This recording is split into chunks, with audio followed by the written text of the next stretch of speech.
Daughter-in-law, hand over your bank books and cards. Come on now.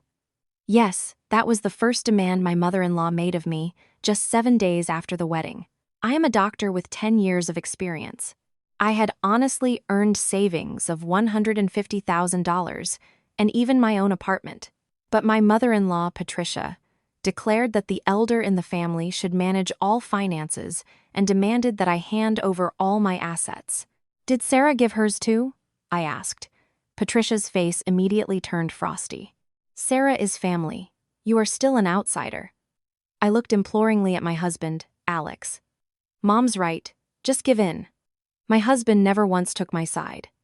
That same night, I packed my suitcase, crossed that threshold, and forget the way back to this house. Patricia screamed at my back as I stepped out into the rain. The next day, Alex called me 99 times, and then I uncovered a shocking truth. A loan for $200,000 had been taken out in my name even before the wedding and transferred to my brother-in-law, Mike's, account. My husband's family gathered all their relatives to pressure me. But this time, it was my turn to speak. Uncle Richard, take a look at this and tell me who should be apologizing to whom. The documents I pulled out revealed a history of my brother-in-law's debts totaling over $1,500,000. And that day, I also learned a terrible family secret they had hidden for 32 years. What was truly happening in that house? Before I begin the story, please subscribe and like, and also write in the comments where you are listening from. And we wish immense happiness to your city. Exactly 1 week had passed since our wedding. Anna was having dinner with the whole family in her mother-in-law Patricia's living room. Patricia had personally prepared a hearty stew and a creamy casserole steaming on the table. As the new daughter-in-law, Anna praised the food after every spoonful, saying how delicious everything was. Patricia's face would soften into a satisfied smile each time. After dinner, when Anna finished washing the dishes, Patricia called her to sit on the couch in the living room.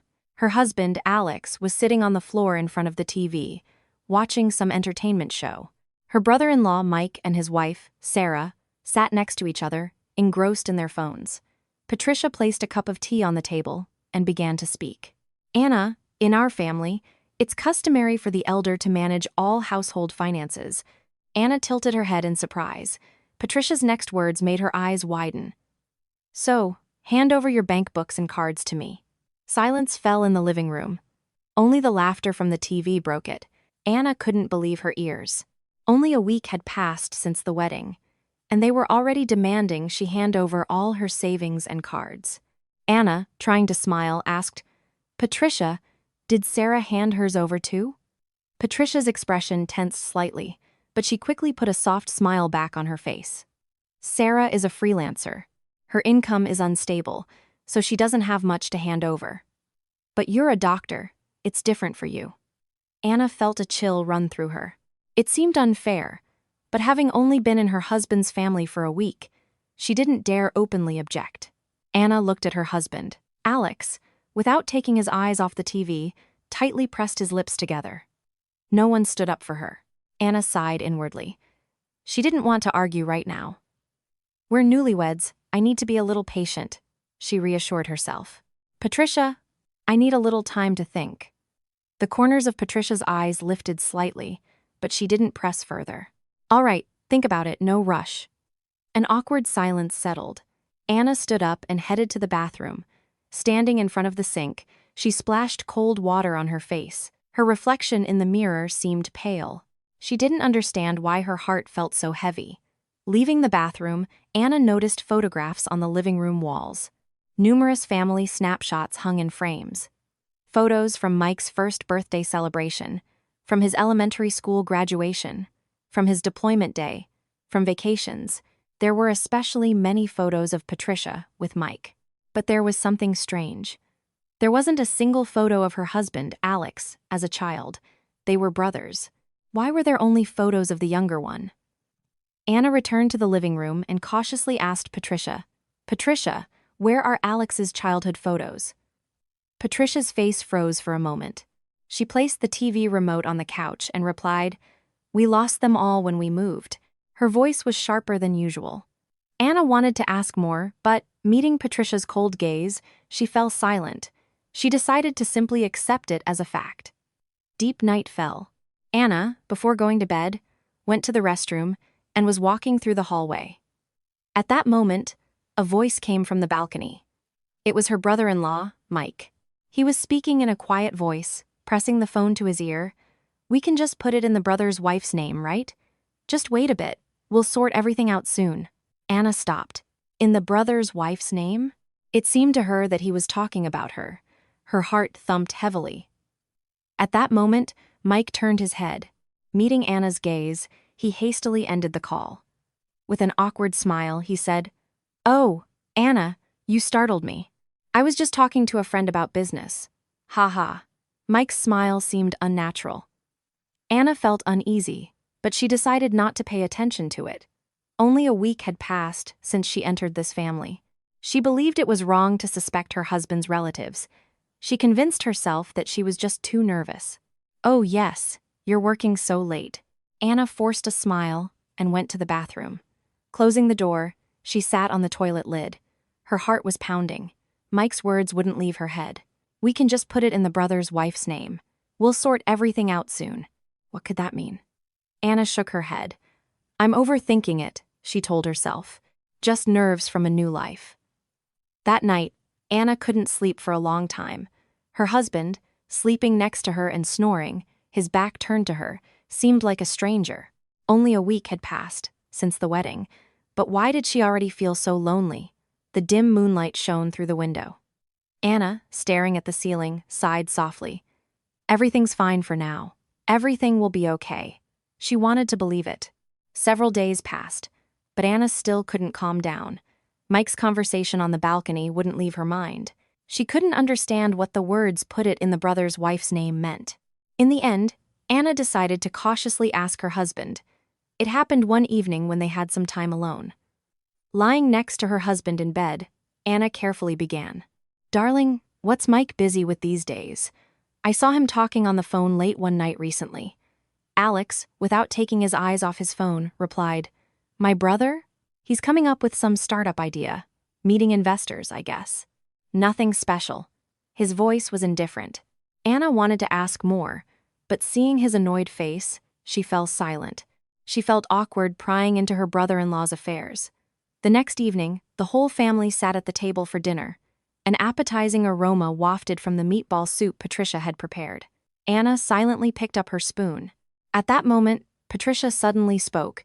"Anna, have you thought about those bank books?" Anna's hand froze. It became difficult to breathe, as if a lump was stuck in her throat. Patricia smiled, but her gaze was sharp. "I want to manage my own salary. I'll give you money separately for expenses." Patricia's face tensed. She slammed her spoon onto the table and raised her voice. "If you're a daughter-in-law in this house, you must follow our rules. Why do you constantly argue?" The atmosphere at the table turned icy. Alex, head down, ate in silence. Mike also pretended not to hear anything, staring at his phone. Then Sarah, Mike's wife, intervened. Her voice was soft, but there was a certain falseness to it. "Sister, just hand it over. It'll be easier. Patricia will take care of everything herself." I was uncomfortable at first too, but now I even feel more at ease. Anna looked at Sarah. Just a few days ago, Patricia had said she hadn't demanded Sarah's savings. She'd said that as a freelancer, Sarah had unstable income and nothing to hand over. And now Sarah was speaking as if she had handed everything over herself. Anna tightly pressed her lips together. She understood that if she started arguing now, she would only make things worse. In the end, she said nothing and lowered her head. After dinner, as she was washing dishes, a strange sound came from the living room. It seemed Alex had spilled soup on his clothes. "Ugh! Can't you be more careful?" Patricia's cold voice rang out. Anna turned her head and looked into the living room.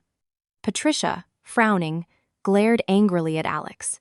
Alex, head down, mumbled an apology, but immediately after, Mike spilled the drink he was holding onto the floor. A rather large amount of liquid spread across the carpet. Anna thought Patricia would get angry again, but her reaction was completely unexpected. "It's nothing, my little one. You've probably been under a lot of stress lately." Patricia's voice was infinitely gentle. She herself brought napkins and wiped the floor, and then she patted Mike on the shoulder. "Don't worry. Mom will clean it up." Anna, stopping her dishwashing, watched the scene. How could she treat two sons so differently for the same mishap? She was struck by how coldly Patricia reprimanded Alex and how affectionately she comforted Mike. Anna briefly glanced at Alex's face. He pretended that nothing had happened, but his lips were tightly pressed. A bitter feeling settled in her heart. A few days later, on the weekend, Anna decided to visit Patricia's hair salon to say hello. Since it was her first visit after the wedding, she even prepared a small gift. With a basket of fruit in her hands, she opened the salon door. But, walking inside, Anna froze. The salon was surprisingly empty. Although there were 6 chairs, there was only one client and only one employee. Patricia stood at the counter, talking to her. As Anna approached, she heard a snippet of the employee's phrase, "Boss, are you only paying the interest again this month? The principal amount." Anna's ears perked up. Interest? Does she have some kind of debt? At that moment, Patricia noticed Anna. Her face instantly changed. She hastily signaled to the employee, interrupting their conversation. "Oh, Anna, you came? What brings you here?" Patricia's voice was a tone higher than usual. She seemed to be deliberately trying to sound cheerful. Anna, smiling, offered the basket of fruit. "Just came to say hello. It's my first time here after the wedding." "Oh, you shouldn't have brought anything." Patricia took the basket and led Anna inside, but she didn't mention the conversation with the employee a word. Anna looked around the salon. The wallpaper was peeling in places. There was a small crack in the mirror. The furniture also looked old. They said the salon was 30 years old, but it seemed to have been poorly maintained. Patricia, pouring coffee, said, "Business hasn't been great lately. 2 chain salons opened in our area." Anna nodded, but the conversation about interest she had overheard bothered her. It seemed to her that it wasn't just bad business, but something more serious. On the way home, Anna was lost in thought. Patricia's demand for her bank books, Mike's suspicious conversation, the empty salon, all of it seemed to her like links in a chain, but she wasn't sure yet. She reassured herself that she was just too nervous, and that life in a new family was always like this. That night, Anna lay in bed, staring at the ceiling. Her husband's back, sleeping next to her, seemed so distant. Less than 2 weeks had passed since the wedding, and why was she already so anxious? The wind howled outside the window. Anna, pulling the blanket up to her chin, sighed softly. "Everything's fine. These are all my assumptions." She wanted to believe it, but the anxiety that had settled deep in her soul wouldn't go away. Half a month had passed since the wedding. One evening, Anna returned home from work. As soon as she opened the front door, she felt an icy atmosphere. The whole family was gathered in the living room. Patricia sat in the center of the sofa, while her husband Alex, brother-in-law Mike, and his wife Sarah were positioned on the sides. Patricia's face was red. When Anna entered, Patricia stood up abruptly. "Come here, now." Her voice trembled. Anna, putting her bag down, cautiously approached. "Patricia, what's wrong?" Patricia slammed her palm on the table. Cups rattled. "There's a limit to a senior daughter-in-law's insolence. How many days have you been ignoring your mother-in-law's words?" Anna's face froze. This was about the bank books. Patricia had been pressuring her for several days, but Anna had evaded answering. "Patricia, I told you I want to manage my own salary, and that I'll give you money for expenses every month." Patricia's eyes flashed. "Are you talking back to me now?" Anna couldn't take it anymore. The emotions that had built up burst out. "Patricia, then demand the same from Sarah. We are both daughters-in-law. Why are you treating me this way?" Silence fell in the living room. Sarah, embarrassed, lowered her head. Patricia's face turned even redder. "How dare you speak like that?" At that moment, her husband Alex intervened. Anna hoped that finally, her husband would take her side, but his words were completely different. "Anna, Mom has a point. Just give it for the sake of peace in the family." Anna couldn't believe her ears. Even her husband was on Patricia's side. Her heart thumped heavily. "You're my husband. Why didn't you ever take my side?" Alex, lowering his head, replied, "Mom raised me. I don't want to upset her." Tears welled up in Anna's eyes. In half a month, she understood who she was in this house. For her husband, she was not a wife, but simply someone subordinate to his mother. Anna said nothing more. She turned around and went to the bedroom. Opening the closet, she took out a suitcase. Her hands trembled, but she packed her things one by one. Underwear, cosmetics, clothes for a few days, only the essentials. Muffled voices came from the living room. Anna ignored them. Closing the zipper of the suitcase, she put her bag on her shoulder. When she opened the bedroom door, Patricia was standing in the hallway, blocking her way. She stood with her arms outstretched, as if guarding the door. "Where are you going, Anna?" Anna looked directly into Patricia's eyes. "I'm going to my parents." The corners of Patricia's lips twitched. "Cross that threshold, and forget the way back to this house. Understood?" Anna's heart was pounding, but she didn't back down. On the contrary, she took a step forward. "So be it." Patricia's eyes widened. She hadn't expected such an answer. Anna walked past Patricia and opened the front door. It was raining outside. Large drops hammered the ground. Anna, without even taking an umbrella, left the house. "Anna," her husband's voice reached her from behind, but Anna didn't turn around. The wheels of her suitcase rolled on the wet asphalt. The rain soaked her hair and streamed down her face. It was impossible to tell if they were tears or raindrops. Anna just walked forward, looking straight ahead. She felt sorry for herself. Alone, rolling her suitcase in the cold rain, she remembered how widely she smiled at her wedding. It was only half a month ago, in her white wedding dress, she dreamed of a happy future. And now, like an outcast, she was leaving her husband's home in the rain. Anna's shoulders trembled. The suppressed tears burst forth. It was a cry that no one would hear over the sound of the rain. Meanwhile, in her husband's living room, something else was happening.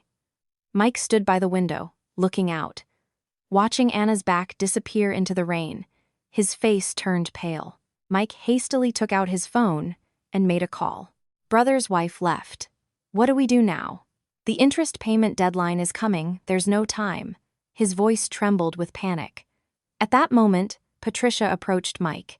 She snatched the phone from him and ended the call. "Mom, what are you doing?"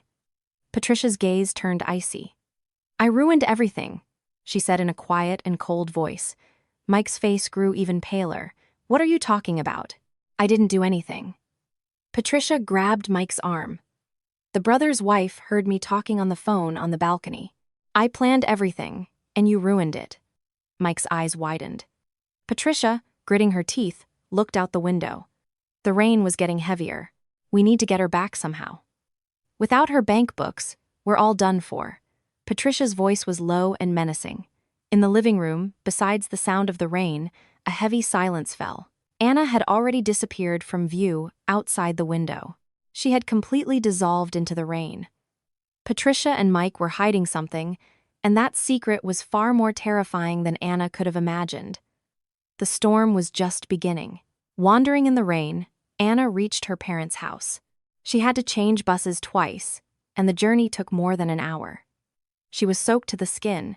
The wheels of her suitcase were muddy, and water dripped from her hair.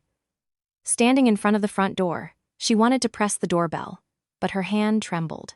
To return in such a state, only 2 weeks after the wedding, how would she look her parents in the eye?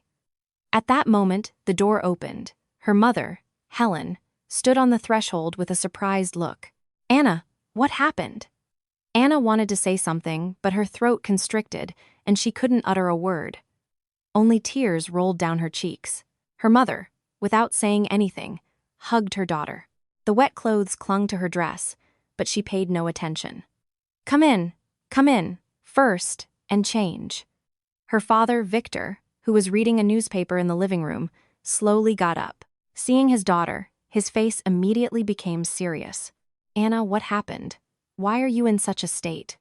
Seeing her father, Anna couldn't hold back and burst into tears. Her legs gave way, and she almost fell. Her father quickly came over and supported her. "First, take a shower, and we'll talk later." Her mother drew a warm bath, prepared a towel and clothes. Anna cried for a long time in the bathroom. The hot water warmed her frozen body, but the ice in her soul did not melt. When she came out, a hot stew was on the table in the living room.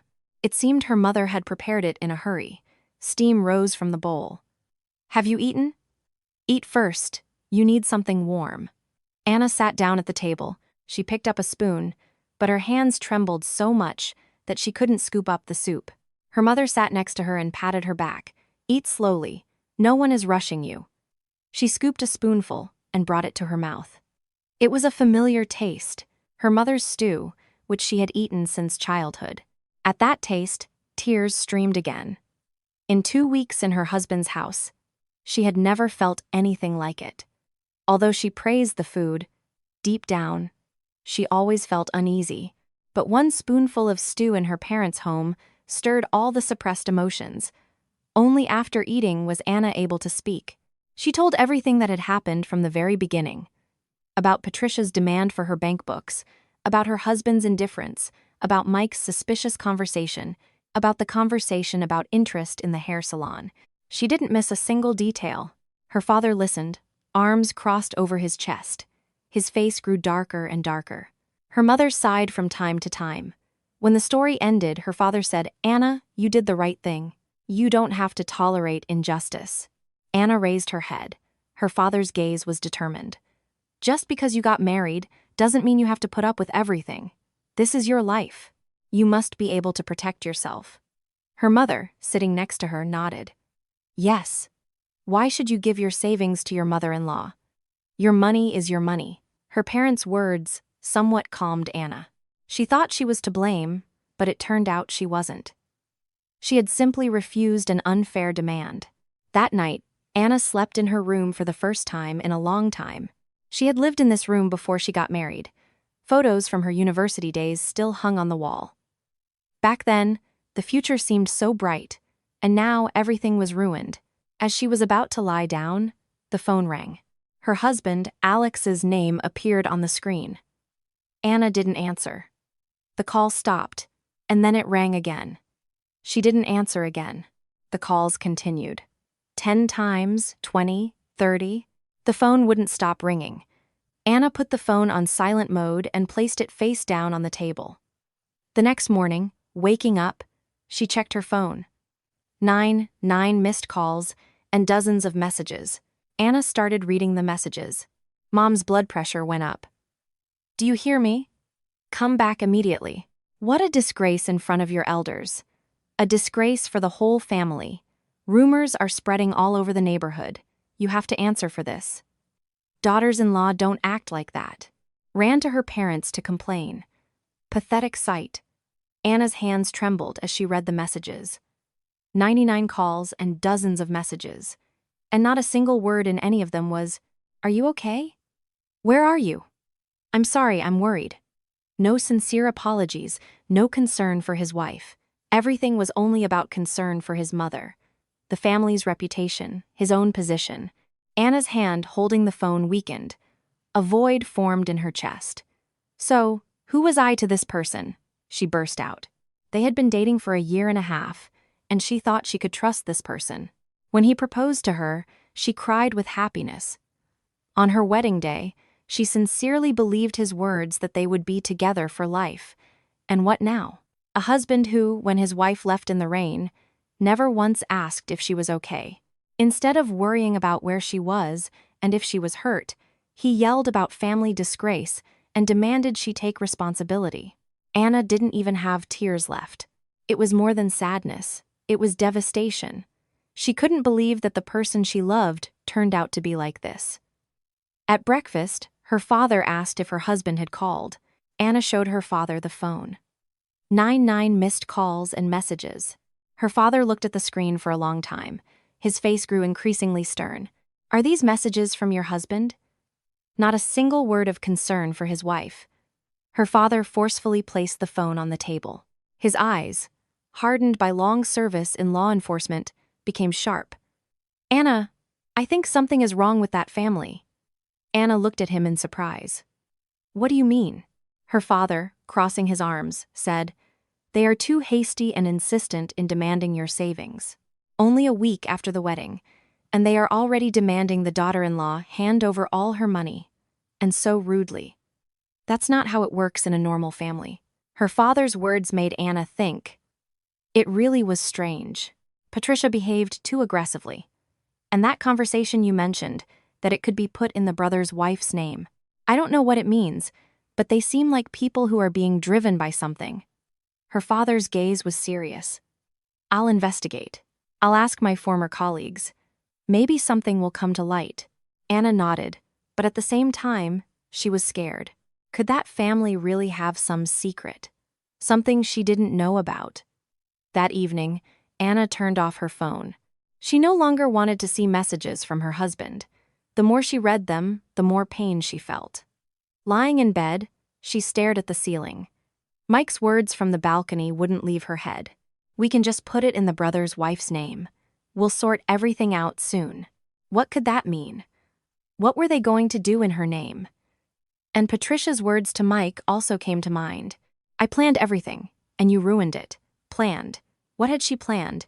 Maybe they had been after her from the very beginning. Anna pulled the blanket up to her chin. She was trembling, and not just from the cold. An inexplicable anxiety gripped her whole body. That night, Anna couldn't sleep. As soon as she closed her eyes, Patricia's cold gaze and her husband's indifferent back appeared before her. And Mike's suspicious conversation rang in her ears. Only in the morning did she manage to get a little sleep, but the sleep was light. Even in her dreams, her husband's relatives pursued her. The storm had passed, but the real storm had not yet begun. Anna still didn't know what shocking truth awaited her. On the third day of staying at her parents' house, Anna was still anxious. Mike's conversation wouldn't leave her mind. She couldn't understand what the words "put it in the brother's wife's name" meant. After breakfast, Anna went into her room and closed the door. Sitting on the bed, she took her phone. Her fingers trembled. She had a premonition that something was wrong. Anna opened her banking app. She clicked on the credit history check section. After verifying her identity with an electronic signature, she waited. A few seconds later, the screen refreshed. Anna couldn't believe her eyes. Her heart thumped heavily. A loan for $200,000. Date issued. 9 months ago. Anna gripped the phone tightly with both hands. Her hands trembled like an aspen leaf. She had never taken out loans. Not once. But $200,000. What was this? I didn't take out any loan, she mumbled. Her head spun. It became difficult to breathe. With a trembling hand, Anna called her college friend, Olivia. Olivia worked in the credit department of a major bank. She was a credit specialist. After 3 rings, the other end answered, Hello, Anna. Hi. Long time no see. What happened? Anna said in a trembling voice. Olivia, I have an urgent matter. Can you check my credit history? I have a loan in my name, but I didn't take it out. Olivia's voice on the other end became serious. What? 1 moment. I'll check now. Dictate your social security number. Anna dictated the number. She could hear Olivia typing on the keyboard. After a while, Olivia said, Anna, this loan was issued 9 months ago through a mobile app without a bank visit. Identity verification and passport check were done in your name. Anna's face turned pale. Contactless loan? I didn't apply for such a loan. Olivia's voice softened. Anna, this means someone tricked you into authenticating. Either you dictated the confirmation code yourself, or someone obtained it from your phone. Anna remembered an event 9 months ago.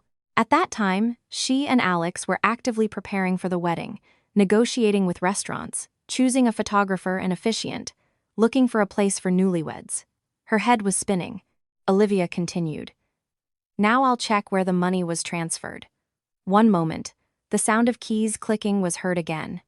And then Olivia's voice trembled. Anna, the loan funds of $200,000 were fully transferred to the account of Miller, Michael Alexander. The phone slipped from Anna's hands. Olivia's voice came from the phone on the floor. Anna, are you there? Anna picked up the phone. Her hands were shaking so much that she could barely hold it. Olivia, repeat, please. Whose account did the money go to? Michael Alexander Miller. Do you know this person? Michael Alexander Miller was her brother-in-law, Mike. $200,000. taken out as a loan in her name, went to her brother-in-law's account. Anna, dropping the phone, collapsed onto the bed. Her whole body went limp, her head spinning. At that moment, she remembered the events 9 months ago. At that time, when they were still dating, she and Alex discussed where to get money for the wedding. That day, Alex said, "Let's check out the terms for a wedding loan.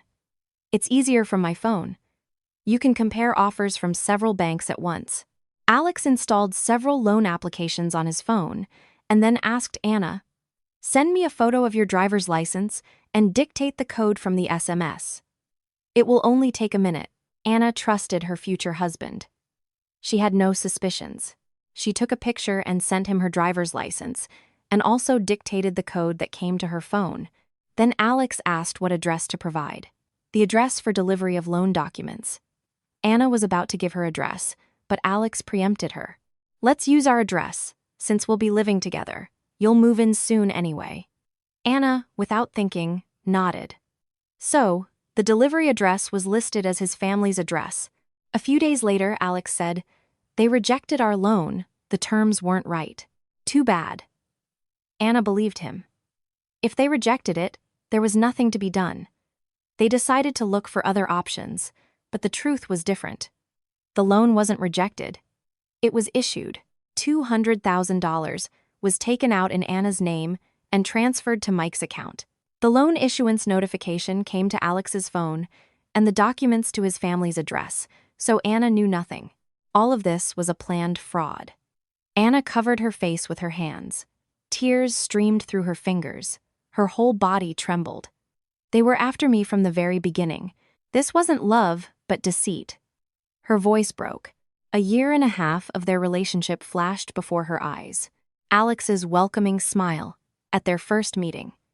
Bouquets of flowers on every anniversary, proposals on bended knee, happy moments at the wedding. All of it was a lie. From the very beginning, it was a performance to deceive her. Alex married her not out of love. He approached her to extort money. Anna, burying her face in the bed, sobbed.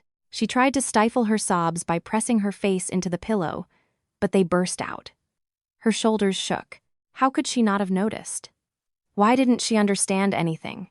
She felt like a complete fool. Believing in words of love, she not only lost all her savings, but also went into debt. $200,000. With a doctor's salary, she would have to pay off this debt for more than 10 years. And this money, without her knowledge, went into her brother-in-law's pocket. After crying for some time, Anna lifted her head. Her eyes were swollen. Her reflection in the mirror was pathetic. At that moment, there was a knock on the door. "Anna, are you okay?" It was her mother's voice. Anna hastily wiped away her tears. "Yes, I'm fine." One moment, she washed her face in the bathroom and came out, but her swollen eyes could not be hidden. Seeing Anna's face, her mother immediately frowned. "What happened? Why were you crying?" Anna could no longer hide it. She told her parents what she had just learned. About the $200,000 loan, about the money being transferred to Mike's account, about how Alex had deceived her 9 months ago. Her father's face turned crimson. He clenched his fists. "Those scoundrels. They were after our daughter from the very beginning." Her mother, tears in her eyes, hugged Anna. "My poor Anna, how much pain you must have been in. What are we going to do? What are we going to do?" Her father jumped up. "We can't let this go. We need to report it to the police immediately." Anna grabbed her father's hand. "Dad, wait. We need to gather evidence first. If we report it without preparation, they might get away with it." 10 years of working as a doctor had not been in vain. Even in a state of shock, Anna did not lose her composure. Her meticulous and principled character showed through in this situation. "I'll ask Olivia to officially provide me with all the loan documents and transfer statements, and I'll take screenshots of all our messages with Alex." Her father nodded. "Yes, evidence is important. We need to prepare so that they can't wiggle out of it." Anna took her phone. Her hands still trembled, but her gaze was resolute. She could no longer just cry. She needed to get even more than they deserved. Anna called Olivia again. She asked her to officially provide all loan documents and transfer statements. Olivia readily agreed to help. Hanging up, Anna looked out the window. The sky was clear. The recent downpour seemed like a dream. Just you wait. I'm not letting this go, Anna whispered quietly. In her eyes, instead of tears, there was determination. The war was just beginning. Several days passed after Anna learned about the loan fraud. Her father, Victor, had not been idle. He had worked in law enforcement for over 30 years. He knew how to conduct an investigation better than anyone else. I'll find out everything myself. There's surely something else in that family. Her father quietly began making inquiries in the vicinity of her husband's family home. He asked his former colleagues to check Mike's credit history and gathered information on the spot himself. A few days later, her father returned with a serious face. In his hands was his phone. Anna, take a look at this. Her father showed her the phone screen. There were several photos. Anna began to browse through them. The first photo showed the backyard at the Patricia's hair salon. A piece of paper hung on the wall. Red letters were clearly visible. Notice of debt collection. Debtor: Michael Alexander Miller. Demand for repayment of principal and interest from a collection agency. Anna's eyes widened. Debt collection. This meant Mike hadn't paid his debts, and they had sent him a notice. The second photo was similar. Another notice from a different collection agency. The third and fourth photos were the same. All of them demanded that Mike return the money. What is all this, Dad? Anna's voice trembled. Her father, sighing, said, This guy has debts in more than one place. I asked at the real estate agency next to the hair salon. Her father recounted what happened the day he went to the real estate agency located next to her husband's family home. The realtor, a man in his 60s, was sweeping in front of the entrance. Her father casually started talking to him. Hello, this hair salon, it seems to have been here for a long time. The realtor, stopping his sweeping, turned around. Oh, this business has been here over 30 years, but lately, things don't seem to be going so well for them. Really? Why? The realtor lowered his voice. They have a younger son. He said he'd get rich with cryptocurrency. And now collectors are constantly coming to them. We even get scared and close early. Her father's ears perked up. Collectors? Yes. People in black suits come in cars, shouting, Pay up, where's he hiding? And all that. Everyone in the neighborhood knows. The realtor sighed. It's a shame about them, of course. The owner of the salon worked and saved all her life, and now it seems everything will go to her son's debts. Her father asked him for more details. Since when have collectors been coming? How often? What kind of people are they? The realtor told him everything he knew. After listening to him, her father was convinced that Mike's debts were enormous. After hearing her father's story, Anna contacted Olivia again. She asked her to check the official amount of Mike's debt. Olivia conducted an investigation within her capabilities available to her through her work at the bank. The next day, Olivia called. Anna, I checked. Everything is very serious. Anna, sitting on the bed, gripped the phone tightly. How much? First, he has credit card debt of $50,000. He maxed out all the cards he got when he was still working at the company. $50,000. Anna held her breath. And also payday loans from microfinance organizations for $150,000. He took them out from several places at high interest rates. The interest alone must be huge. 15 yuan. The numbers kept getting bigger. But the problem is, that's not all. Olivia's voice became even softer. Illegal loans from private individuals are not officially registered. But if we judge by the notices your father mentioned, and the realtor's testimony, the amount of illegal loans is at least senbai, lean. And also, rext in the dayless. And it's tea. As it? It's a broad common and wither aid in tacket. 8. Player.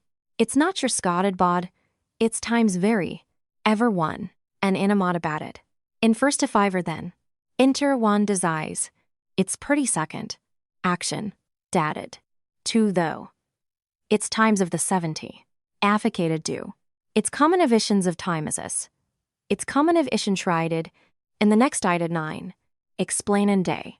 It's, and ezer. It's dotted distant. I get.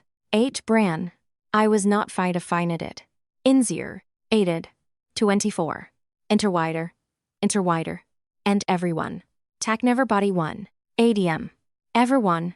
It's action baited. Even arena. Everybody's a. 8. Is below. Amber patient. My candidate. Everyone. It's not.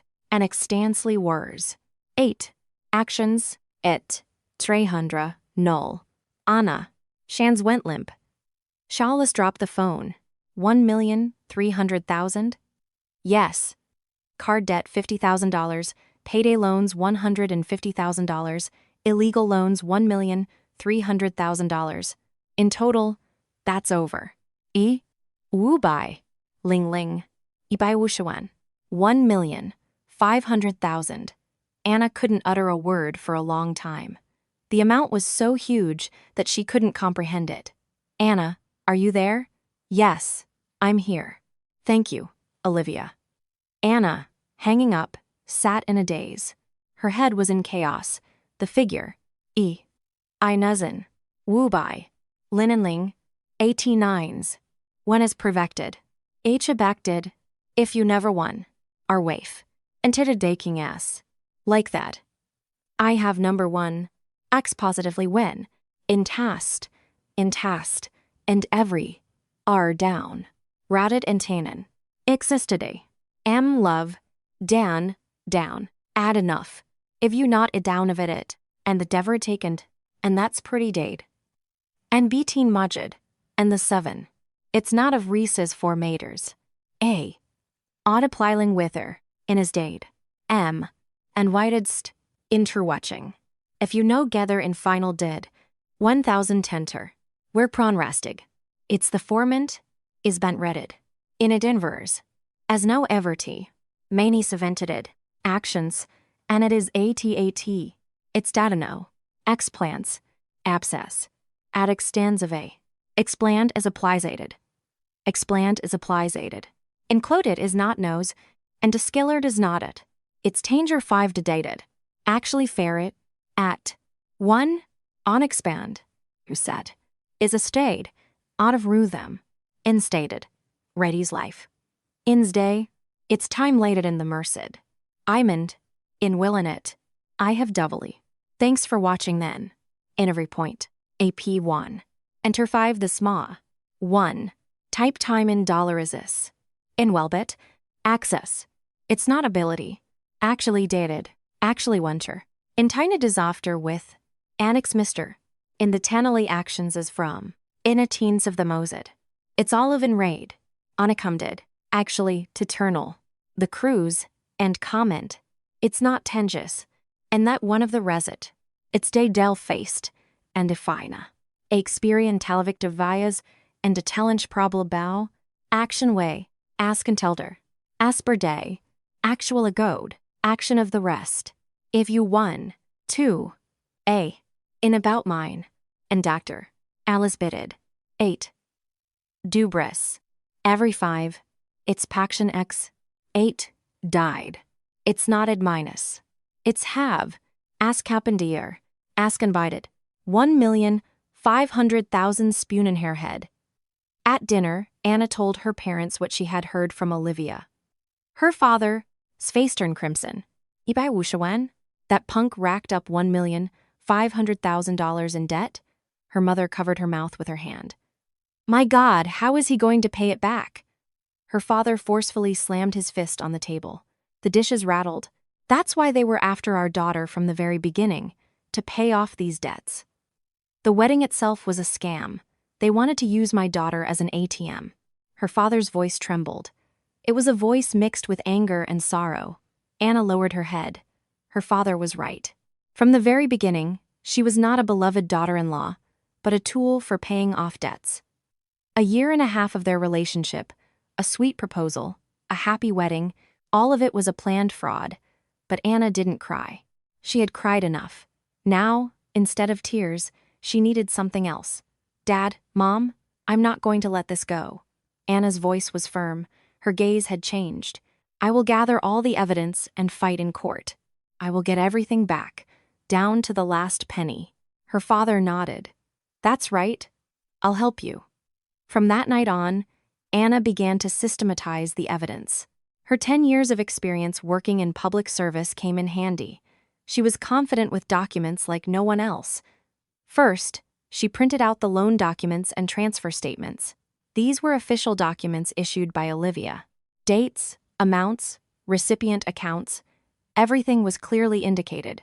Then, she systematized the photos of the debt collection notices that her father had taken. She sorted them by date and by organization. She also didn't miss the realtor's testimony. Her father recorded their conversation on a voice recorder. She saved the file to a USB stick. Finally, she took screenshots of all messages with Alex. Messages in which he said he was looking for a wedding loan. Messages in which he lied about the rejection, and all 99 messages he sent after she left. Anna gathered all these materials into a folder. It became a thick volume of documents. "This should be enough," Anna mumbled, looking at the folder. Now, all that remained was to find a lawyer. Her father introduced her to his old friend, a lawyer specializing in civil and criminal cases. The lawyer, after listening to Anna's story and examining the evidence, nodded. "The chances of winning are high. The evidence is irrefutable." Anna, along with the lawyer, developed a strategy. They decided to file for divorce and initiate a criminal case simultaneously. Mike would be accused of fraud, and Patricia of complicity. When the preparations were complete, she received a call from her husband's family. It was Alex. His voice was tense. "Anna, Uncle Richard has called a family meeting. All the elder relatives will be there. You need to come and apologize for your behavior." Anna, holding the phone to her ear, was silent for a moment, then calmly replied, "Okay, I'll come." When she hung up, her parents looked at her with concern. "Anna, are you going there? Who knows what might happen," her mother said. Her father also looked worried. Anna picked up the thick folder of documents from the table and, looking at her parents, said, "It's all right. This time, it's my turn to speak." Anna's gaze was firm. She was no longer a daughter-in-law who could be mistreated. "I'll show them who should be apologizing to whom." Her father patted his daughter's shoulder. "Good girl, honey. Go give them hell." Her mother, though worried, looked at her daughter with faith. "Be careful. Don't get too worked up." Anna nodded. Her heart was pounding, but there was no fear. On the contrary, she was looking forward to it. Finally, the time had come to reveal the truth. Outside the window, the sun was setting. A red sunset painted the sky. Anna, putting the folder of documents in her bag, thought, "Tomorrow, everything will change." The calm before the storm filled the room. The real battle was just beginning. The phone rang from her husband's house. They said they were gathering the elder relatives for a family meeting, and she needed to come and apologize for her behavior. Anna, listening, thought for a moment, then calmly replied, "Okay, I'll come." When she hung up, her parents looked at her with concern. "Anna, are you going alone? Isn't it dangerous?" her father asked. Anna shook her head. "It's all right, Dad. This time it's my turn to speak." Anna's gaze was determined. In her hands was a thick folder of documents. These were the proofs she had meticulously gathered for several days. "I'll show them who should be apologizing to whom." The day of the family meeting arrived. Anna, dressed neatly, headed to her husband's house. Her heart was pounding, but her steps were firm. She tightly gripped the folder of documents. Opening the front door, she saw the living room. Sofas and chairs were arranged in a circle, and more than 10 elder relatives were seated on them. The atmosphere was heavy. In the center sat her great-uncle, Richard Peterson. Despite being over 70, his gaze was sharp. One could feel the authority of a retired businessman in him. Patricia sat next to him. Her eyes were red and swollen. She looked like she had just been crying. Alex sat in a corner, his head bowed low, and Mike was nowhere to be seen. When Anna entered, all eyes turned to her. The relatives' gazes were cold. Whispers could be heard. "Is that the daughter-in-law? They say she ran away 2 weeks after the wedding. Today's youth have no respect." Anna's face remained impassive. She walked to the center of the living room. Uncle Richard spoke. His voice was low and stern. "Are you Anna?" "Yes, Richard. Sit down." Anna sat on an empty chair. She placed the folder of documents on her lap. Uncle Richard, clearing his throat, continued, "We've gathered here today to resolve a family problem. What kind of behavior is it when the senior daughter-in-law runs away from home a week after the wedding? Apologize properly to your elders." The relatives nodded. Their gazes were full of condemnation. At that moment, Patricia, holding a tissue to her eyes, said, "What did I do to make my daughter-in-law slander me so? I only asked her to give me her bank books for safekeeping, and she ran away from home. I haven't slept at night." Her voice trembled. Tears welled in her eyes. She looked like a true victim. One of the relatives looked at Anna with malice. Young, but audacious. How can one talk back to a mother-in-law? Exactly. Today's daughters-in-law have no respect at all. She should immediately get on her knees and beg for forgiveness. Accusations poured in from all sides. Anna tightly pressed her lips together. She gripped the folder of documents so hard that it crumpled. Her husband, Alex, still sat with his head bowed, not uttering a word. He not only didn't defend his wife, but didn't even look her in the eyes. Anna slowly stood up. Silence fell in the living room. All eyes were fixed on her. Uncle, Richard, and all elders present here. Anna's voice did not tremble. It was clear and calm. "Please look at this and tell me who should be apologizing to whom." Anna opened the folder. She took out several sheets and laid them on the table in front of Uncle Richard. "What's this?" Uncle Richard took the documents. Squinting, he began to read. Anna calmly explained, "The first document is a statement of my brother-in-law Michael's debts. Credit card debt of $50,000, loans from payday loan companies of $150,000, illegal private loans of $1,300,000. In total, over $1,500,000. A murmur went through the living room. What? $1,500,000? Mike has $1,500,000 in debt? He said he was investing in crypto, and it turned out to be fraud." Confusion was reflected on the relatives' faces. They exchanged glances and whispered. Patricia's face turned pale, her lips trembled. Anna pointed to the second document. "And this is a statement of a $200,000 transfer from a loan taken out in my name. 9 months ago, a loan was taken out without my knowledge, and those funds were fully transferred to Michael's account." Uncle Richard's eyes widened. The hand holding the document trembled. "What does this mean? You stole money from your daughter-in-law?" Anna nodded. "Yes. Before the wedding, Alex said he was looking for a wedding loan and asked me for my driver's license and a confirmation code. He lied that the loan was rejected, but in reality, he took out $200,000 in my name and gave it to Michael." An icy silence fell in the living room. The relatives' expressions completely changed. Those who had recently condemned Anna now looked at Patricia and Alex. My God, they deceived her. Stole money from their daughter-in-law. Is that even possible? Patricia jumped up, her face crimson. She set it all up. "Our Mike couldn't have done such a thing," Patricia shrieked piercingly. But her fingers trembled. Her eyes darted anxiously. Anna took out the third document. This is a debt collection notice that was hanging in the backyard of Patricia's hair salon. And this is a recording of a conversation with the realtor from the neighboring agency. He said that collectors are constantly coming after Michael. The blood drained from Patricia's face. Her legs gave way, and she swayed. Uncle Richard slammed the documents onto the table with force. The table thumped. His face was scarlet. "Patricia, what does all this mean?" Uncle Richard growled lowly. "Deceiving your in-law's daughter, taking out a loan in your daughter-in-law's name to pay off your son's debts? Is this the honor of our family?" Patricia opened and closed her mouth. She seemed to be looking for an excuse, but couldn't utter a word. Alex raised his head for the first time. His face was pale. "Uncle Richard, I honestly didn't know. I just did what Mom told me." Patricia glared viciously at Alex. "What are you saying?" Alex flinched, but continued, "It's the truth. Mom told me to get Anna's driver's license, and she also told me to put our address for document delivery." A murmur again went through the living room. The relatives' gazes, directed at Patricia, turned icy. Uncle Richard jumped up. "So, that's why you married her? From the very beginning? To fleece the daughter-in-law?"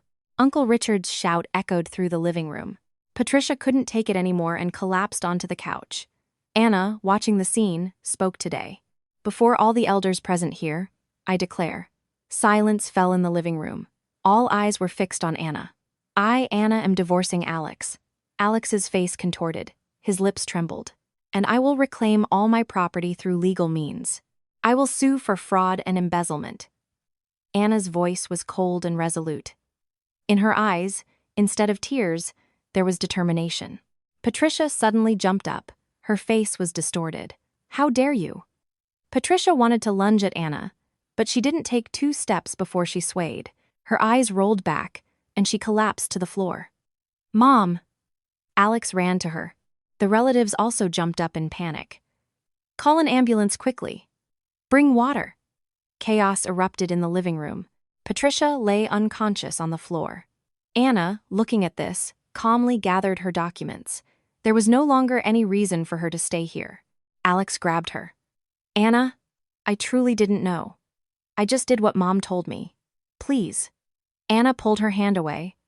Her gaze was icy. It's too late. Anna turned around and headed for the exit. Alex's voice reached her from behind, but she didn't turn around. She opened the front door and stepped outside. The sun was shining brightly. She took a deep breath. A lightness settled in her soul. It felt as if everything that had weighed her down had vanished at once. Anna walked slowly. Now the real battle was beginning. She would fight to the end in court and reclaim everything, both the stolen money and her trampled dignity. Several days passed after the family meeting. Anna began preparing for the divorce. She hired a lawyer, an old friend of her father. The lawyer began gathering the necessary documents for court. We need to get the marriage certificate, a family composition certificate, and an excerpt from the house register. Anna went to the municipal office and obtained all the documents. She had worked in a government agency for over 10 years, so there were no problems with document processing. With the documents, she went to the lawyer's office. The lawyer began reviewing the documents one by one. Marriage certificate, family composition certificate. Suddenly, his hand froze. Wait a minute. The lawyer squinted. He looked closely at the document again. Anna, did you see this? Anna looked where the lawyer was pointing. It was the mother field in the family composition certificate. Next to Patricia Miller's name, there was something strange. What is it? The lawyer explained. Your husband, Alex, has a birth mother. Patricia is his stepmother. Anna's eyes widened. Stepmother? My mother-in-law? She's not Alex's birth mother. What are you saying? That can't be. The lawyer pushed the document toward Anna. Look here. Alexander's birth mother passed away 32 years ago when Alex was 5 years old, and a year later, his father remarried Patricia. Anna looked at the document. The lawyer was right. Alex's birth mother was a different person, and Patricia was his stepmother. And Michael? Michael is Patricia's biological son, whom she had after her marriage. He and Alex are half-brothers. Anna's head was spinning. Now everything made sense. Why there were no childhood photos of Alex on the living room wall. Why Patricia treated her 2 sons so differently. Why Alex was always afraid of Patricia and so subservient. Everything was explained. Patricia had never considered Alex her own son from the very beginning. She loved only her biological son, Michael, and discriminated against her stepson, Alex, for a full 32 years. Anna couldn't utter a word for a long time. The shock was too great. Returning home, Anna went into her room and closed the door. Sitting on the bed, she pondered. Now she somewhat understood why Alex had acted that way. Losing his birth mother at 5 and growing up with a stepmother. How difficult it must have been for him. He had been afraid of her his whole life, wanting to earn her approval. He believed that if he did everything she said, she would love him. But that didn't justify his actions. Whatever the circumstances, deceiving his wife and stealing her money was a crime. Anna shook her head. She couldn't give in to pity. She had already decided everything. A few days later, as Anna was having dinner with her parents, the doorbell rang. Her mother opened it. Alex stood on the threshold. He had lost a lot of weight. Dark circles were under his eyes. He looked as if he hadn't eaten or slept for days. Helen, Can I talk to Anna? Her mother's face turned icy. After you deceived my daughter, how can you have the nerve to come here? Get out immediately. Alex lowered his head. I'm guilty. Please, give me another chance. Anna came out into the hallway. Seeing Alex, she felt mixed emotions, hatred and pity. Mom, it's okay. I'll talk to him for a bit. Anna put on her slippers and went outside. Together with Alex, she walked to a bench in the yard. The dim light of the street lamp illuminated them. They sat silently next to each other. Alex spoke first. I found out everything, that Mom isn't my birth mother. Anna wasn't surprised. After the family meeting, there must have been a scandal in their family too. Alex's voice trembled. I felt from childhood that something was wrong. She treated me and my brother so differently. She spared no expense for Mike, but she was always cold and strict with me. Alex, lowering his head, continued. When I was a kid, Mike would say, you didn't come from Mom's tummy. Who are you to claim what's mine? Back then, I didn't understand what it meant. I thought my brother was just being capricious. Anna listened in silence. Alex's voice became increasingly broken, and Mom would say, Alex, you shouldn't touch your brother's things. Understood? I always had to give in. Everything was always for Mike, and I got what was left over. Tears welled up in Alex's eyes, but I still wanted to earn her approval. I thought if I tried hard enough, Mom would love me too. So I did everything she said. I listened to her in everything, for a full 32 years. Alex covered his face with his hands. And now, I understand. Mom was just using me from the very beginning, and that she introduced me to Anna, and that she insisted on the wedding. All of it was planned to pay off Mike's debts. Alex's shoulders shook. He tried to stifle his sobs, but tears streamed down his cheeks. I'm a victim too. I've been deceived my whole life. Anna, please, give me another chance. Anna looked at Alex. Before her was a broken man. She felt sorry for him, but Anna had already decided everything. Maybe you are a victim. I acknowledge that. Anna's voice was calm. But you were my husband. You should have protected me. Alex raised his head. He looked at Anna with tear-filled eyes. Anna continued. You had a chance. When Patricia demanded your bank books, you could have stood by me. When I left home, you could have stopped me. When you called 99 times, you could have at least once asked if I was okay. Tears also welled up in Anna's eyes. But you chose them every time, not me.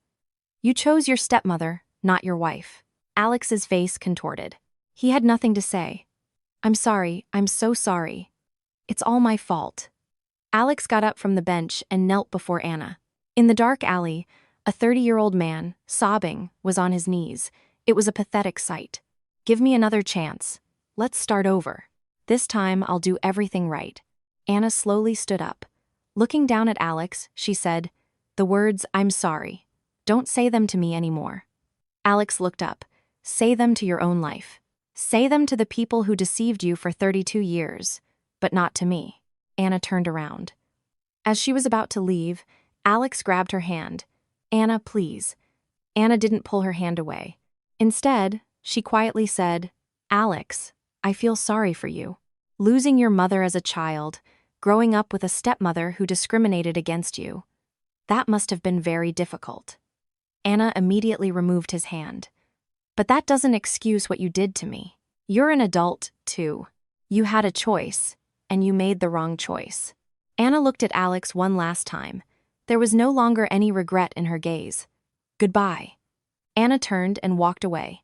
Alex's cries reached her from behind, but she didn't turn around. Her shadow stretched long on the ground under the street lamp. Before entering the building, Anna stopped. She looked at the sky. Several stars were visible. A tear rolled down her cheek. But these were not tears of sorrow. They were tears of liberation. The dreams she had built when she got married, her love for Alex, her hopes for a happy family. She decided to let go of all of it. Anna wiped away her tears and opened the building door. Her mother was waiting for her with a worried face. Are you okay? Yes, Mom, I'm truly okay now. Anna smiled. For the first time in a long time, it was a sincere smile. The past was in the past. Now, she only needed to look forward. The divorce proceedings and criminal case began simultaneously. Anna, along with her lawyer, filed documents with the court. Mike was charged with fraud, and Patricia was charged with complicity. The evidence was irrefutable, so the lawyer was confident of success.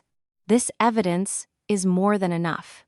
Loan documents, transfer statements, audio recordings, the chances of winning are high. Anna nodded. What she had been preparing for so long was beginning to bear fruit. Meanwhile, her husband's family was falling apart. When news of the criminal case spread, creditors became even more insistent. These were the ones Mike owed $1,500,000 to. Collectors set up camp outside their house and came almost every day. "Michael, come out, pay up.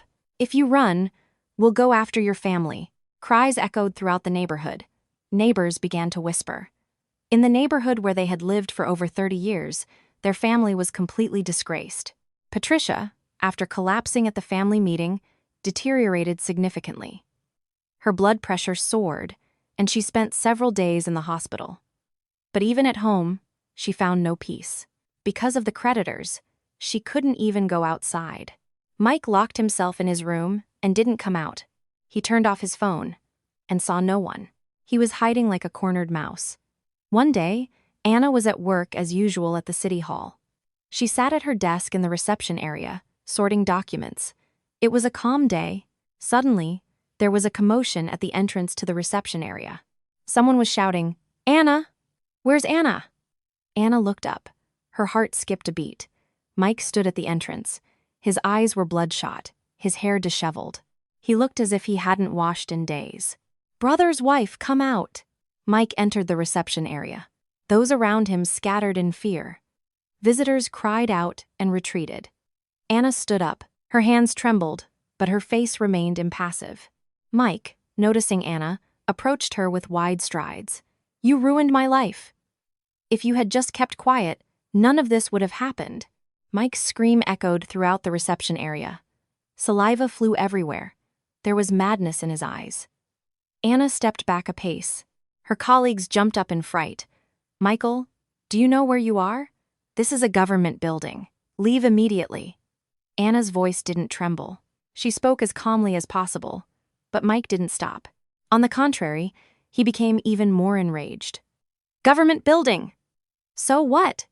It's all because of you." Mike grabbed a chair nearby and forcefully threw it to the floor. With a crash, the chair broke into pieces. Chaos erupted in the reception area. People screamed and ran away. A mother, with a child in her arms, crying, ran out into the street. Mike didn't stop there. He grabbed documents from a desk and scattered them in the air. He pushed a computer monitor to the floor. He punched a window, and it cracked. "It's all because of you. If it weren't for you, none of this would have happened." Mike approached Anna. He reached out to grab her arm. At that moment, Anna quickly pulled out her phone. Pressing the record button, she said, "Michael, everything you are doing right now is being recorded." "Stop!" Mike froze for a moment, but then, like a madman again, he screamed, "Recording! So what if you're recording? I'm already finished. It's over." Mike reached out to snatch the phone from Anna. Anna dodged. At that moment, the reception door burst open. The police rushed in. The administration's security guard had called them. 2 police officers rushed at Mike. "Don't move! Hands up!" Mike resisted. He flailed his arms, pushing the officers away, but the odds were uneven. The police twisted his arms and wrestled him to the floor. Resisting arrest. "You're being apprehended on the scene of the crime." Handcuffs were placed on Mike's wrists. Lying on the floor, Mike continued to scream, "It's all because of her. Because of Anna. Because of you." The police dragged Mike away. Only a broken chair and scattered documents remained in the reception area. On the window, cracks spread like a spiderweb. Anna, standing in the same spot, could barely stand. Colleagues rushed over and supported her. "Anna, are you okay? Are you hurt?" Anna nodded. She couldn't utter a word. Only then did her legs give way, and she collapsed into a chair. Mike was arrested that same day. To the existing charge of fraud were added obstruction of government operations, threats, property damage, and resisting arrest. There were so many charges that the lawyer could no longer do anything. The prosecution requested 3 years imprisonment for Mike. The trial went quickly. The evidence was too obvious. The husband's family was completely destroyed. When Mike was arrested, Patricia collapsed again from shock. This time it was a stroke. She was taken to intensive care, but her condition was severe. Her right side was paralyzed. She could barely speak. The hair salon had to be sold for a pittance to pay off the debts. This salon was over 30 years old. Patricia had dedicated her whole life to it, but there was no other way. The creditors were pressing. Alex had to quit his job. More money was needed to pay his mother's hospital bills and the remaining debts. A manager's salary at a small company was clearly insufficient. In the end, Alex started working as a laborer on a construction site. From early morning until late at night, he carried bags of cement and laid bricks. Just 2 months ago, he went to work in a clean suit, and now, in dusty work clothes, he gripped a shovel with calloused hands. Meanwhile, Sarah, Mike's wife, behaved completely differently. When her husband's family fell apart, Sarah showed her true colors. She no longer pretended to be submissive and kind. One day, Sarah came to visit Patricia in the hospital. Looking at Patricia lying in bed, she coldly said, "Patricia, I no longer have any connection to this family. Michael will go to prison. Why should I suffer with you?" Patricia opened her mouth but couldn't utter a word. After her stroke, her speech became slurred. "Ugh," Sarah scoffed. "I'm going to live my own life. I'll send you divorce papers. Sign and mail them." Sarah turned around and left the room. Patricia reached out her hand but couldn't hold her. Sarah went directly to her husband's family home. Entering the empty house, she searched Patricia's room. Under the pillow, she found an envelope with cash. $20,000 in cash. These were the savings Patricia had accumulated throughout her life. Little by little, Sarah put the money in her bag and left the house. And from that day on, she disappeared. She unilaterally sent divorce papers to Mike and vanished. A few days later, Alex, stopping by the hospital, told his mother about it. "Mom, Sarah ran away with the money, with your $20,000. Patricia, staring at the ceiling, cried. She couldn't speak, but her whole body trembled. She had loved her younger daughter-in-law so much. She loved Sarah more than Anna. She hadn't demanded her savings and treated her affectionately. But when things got tough, she ran off with the money. And what about Anna, from whom she demanded bank books, whom she drove out of the house? Anna, at least, didn't steal money. She was just trying to protect her own. Patricia, staring at the ceiling, wailed. Tears streamed from her eyes and soaked her pillow. "Huh." Only incoherent moans were heard. These were tears of remorse, but it was already too late. This was the reckoning for having driven out the true daughter-in-law and being betrayed by the false one. The sun shone through the hospital room window, but for Patricia, the light was not warm. It was cold and lonely. The last tears of a person who had lost everything soaked into the pillow. The 6-month court process concluded. The court issued a final decree of divorce. Anna, receiving the court's decision, descended the courthouse stairs. The sky was clear. The long battle was finally over. The criminal case was also closed. Mike, considering all the charges, was sentenced to 3 years in prison. Mike's appearance as he was led from the courtroom was pathetic. Patricia and Alex asked for a reconciliation to mitigate the criminal penalty. The lawyer contacted them. Anna, the other side, wants a reconciliation. They are willing to first compensate you, your share from the sale of the hair salon. Anna thought for a moment, then nodded. "I agree to a reconciliation, but on one condition." The lawyer asked, "What condition?" "I want to receive the full principal amount and compensation for emotional distress, and the remaining amount Alex will pay in installments, and this must be notarized." The lawyer conveyed Anna's conditions to the other side. Her husband's family had no choice but to agree. Otherwise, the criminal penalty would have been more severe. The final agreement was as follows. From the money from the sale of the hair salon, Anna received $160,000 towards the principal amount. To this was added compensation for emotional distress in the amount of $20,000. In total, She received $180,000. Alex undertook to pay the remaining $20,000 over 5 years, which was notarized. He had to pay $333.33 monthly. Anna checked the deposit of $180,000 into her account. Although it was $20,000 less than the original loan amount of $200,000, she had recovered almost everything. Her savings of $150,000, which she had accumulated for 10 years, also remained untouched. It was a tough battle, but in the end, she won. 3 years passed. Anna had changed a lot. At the city administration, she was promoted to department head. Now she was the head of the social policy department. She led a team of 5 people. Anna Miller, please look at this document. Anna Miller, everything is ready for the meeting. Colleagues looked at Anna with respect. She was a meticulous and fair boss.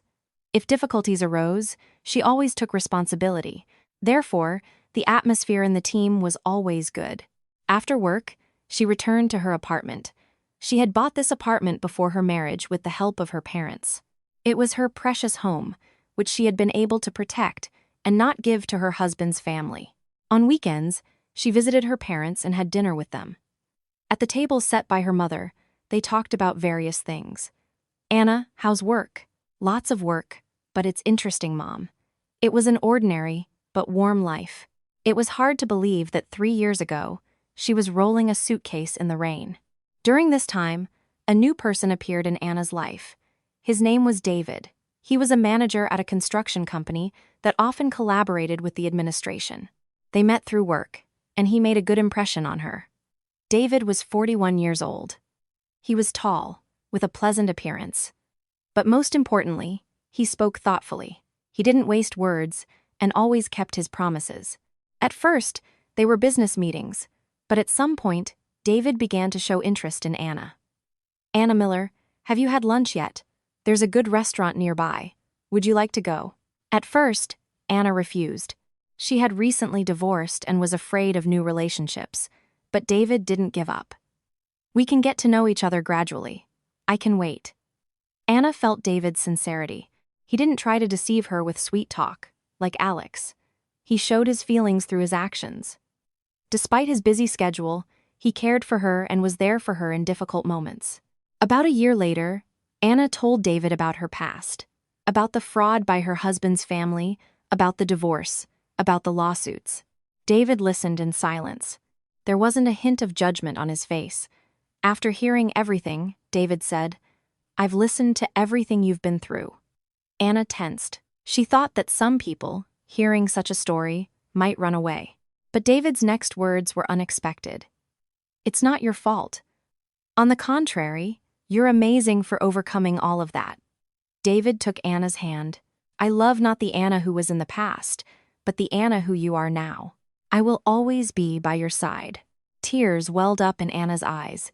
This time they were not tears of sorrow. They were tears of gratitude and relief. After 2 years of a serious relationship, they decided to get married. Anna's parents also liked David. Her father, after meeting him, said, "This time, in my opinion, he's a decent man. You can feel that he sincerely loves our daughter." Her mother nodded. "David has a different look in his eyes. He seems like he'll make our Anna happy." The wedding was modest, held on the seashore. Only family and close friends were invited. It was not a lavish, but a warm wedding. Anna, in her white dress, held David's hand. The sound of the waves was like background music. The sunset painted the sea red. "I will make you happy for the rest of your life," David whispered in Anna's ear. Anna, smiling, nodded. As the banquet drew to a close, Anna approached her parents. She held their hands tightly. "Dad, Mom, thank you for standing by me then. Thanks to you, I was able to get back on my feet." Her father patted his daughter's hand. "You did it yourself. What did I do?" Her mother hugged Anna. "Now just be happy. That's all I want." Anna stood in her parents' embrace for a long time. Tears streamed down her cheeks, but she didn't wipe them away. These were tears of happiness. And what became of her husband's family? Her mother-in-law, Patricia, was in a nursing home. After her stroke, she was paralyzed on her right side and confined to bed. She could barely speak or eat by herself. No one visited her.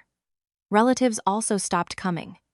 After the disgrace at the family meeting, the entire family turned away from them. Patricia looked at the ceiling every day and cried tears of remorse. She remembered Alex, whom she had discriminated against for 32 years, Anna, the daughter-in-law she had driven out, and Mike, whom she had loved so much. But nothing could be changed anymore. Mike was serving his sentence in prison. He received 3 years and was in a cold cell. Only there did he realize how terribly wrong he had been. Mike wrote his mother a letter. He asked for forgiveness, repented, begged to be pardoned. With a trembling hand, he wrote out each letter. But this letter was not read. Patricia could no longer read. The letters simply accumulated in the nurse's desk drawer at the nursing home. Alex still worked as a laborer.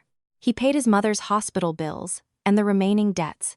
From early morning until late at night, he worked and transferred $333.33 to Anna every month. One day, Alex went to the nursing home. He hadn't seen his mother in a long time, but he stopped at the door of her room. He saw his mother lying on the bed. She was wrinkled and pathetic. The person who had just used him for 32 years. The person who was not his birth mother, but pretended to be. Alex turned around. He didn't open the door to the room. He just left. Since then, Alex never visited the nursing home again. And what became of Sarah? Sarah, who ran away with the $20,000, went to a rich man. He was a businessman. She dreamed of a luxurious life, but after 6 months, he dumped her. For him, Sarah was just a fleeting fancy. Rumors circulated that Sarah was living in poverty in a 1-bedroom apartment. Everything was as it deserved to be. Those who committed bad deeds got what they deserved. After the wedding, Anna and David walked along the seashore. The sunset painted the sea red. Waves crashed against their feet and retreated. David squeezed Anna's hand tightly. "Well, shall we go into our new life?" Anna, smiling, nodded. "Yes, let's go." They walked slowly, holding hands. Behind them, the setting sun cast long shadows. Anna walked and thought. 3 years ago, on the day she left her husband's house in the rain, she thought everything was over, but it wasn't. That day was not the end, but the beginning. After every storm, the weather always clears. Anna believed this, and that's why she was able to overcome everything. At that moment, Anna was happier than ever. The sun shone warmly on their backs. A new life was just beginning. If today's story has touched your heart even a little, please visit us again. If you have the opportunity, leave warm comments for the story's heroine. Perhaps your words will help someone get through tomorrow. We sincerely wish you good luck today and tomorrow. Thank you.